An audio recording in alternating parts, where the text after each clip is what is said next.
তো আজকে নিয়ে আসলাম লাউ ঘন্ট উইথ চিংড়ি মাছ দিয়ে। তো চলো একদম সহজভাবে আমি তোমাদেরকে দেখিয়ে দিই লাউ ঘন্ট দিয়ে চিংড়ি মাছ কীভাবে বানাবে।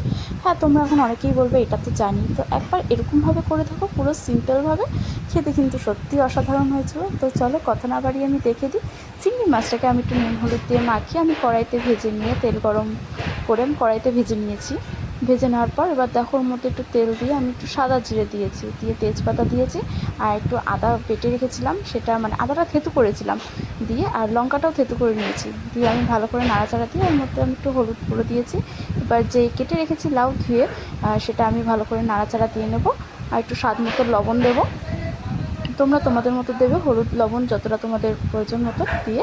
এবার আমি এখানে একটু হালকা হালকা জল দেবো, দিয়ে আমি একটু সিদ্ধ করে নিই। তো দেখো আমার এখানে কিন্তু সিদ্ধ হয়ে গেছে। এবার এর মধ্যে আমি যেটা অ্যাড করেছি সেটা হলো চালের গুঁড়ো। তোমরাও একটু চালের গুঁড়ো দেবে, একটু আঠালো আঠালো ভাব হবে, কিন্তু খেতে কিন্তু অসম্ভব সুন্দর হবে।